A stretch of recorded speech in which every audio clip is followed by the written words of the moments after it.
Horn Rims and Funny Stockings on the Space Station. Presented by Science at NASA. If your favorite astronaut returns from space wearing horn-rimmed glasses and funny stockings, don't be too disappointed. It's all part of the job, and there's a logical explanation.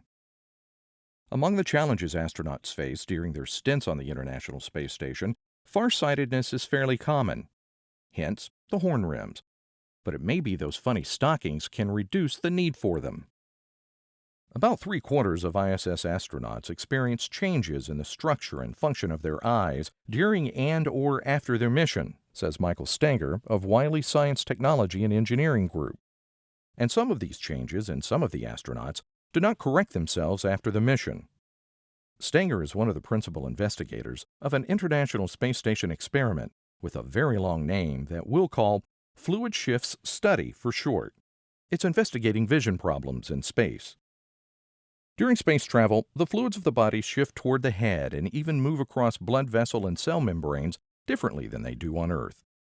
Scientists hypothesize that this headward shift of blood and other fluids causes increased pressure in the brain, pushing on the back of the eye and causing it to change shape. The retina swells and the entire eye slightly flattens, resulting in farsightedness, and maybe those glasses.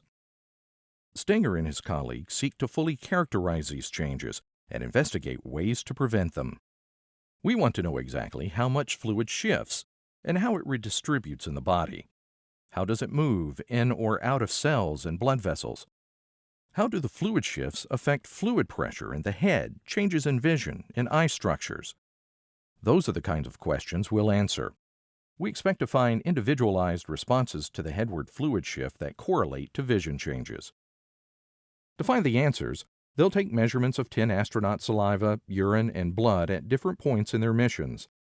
Other details collected will be their intracranial pressure, intraocular pressure, ocular structure, blood pressure, and heart rate, in addition to ultrasound measurements of their fluid shifts.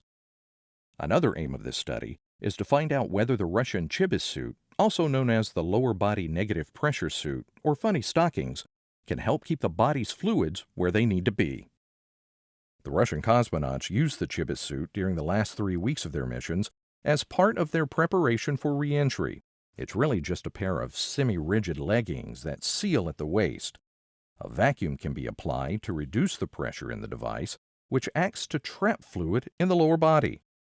The researchers will take cardio, cerebrovascular, and ocular measurements on the test subjects before and during 25 millimeters of mercury of vacuum in the Chibis. If it turns out that lower body negative pressure helps reverse fluid shifts and prevent the visual symptoms, it may indicate that crew members should use the Chibis earlier and more often on long missions. We've seen some promising results in our first subjects.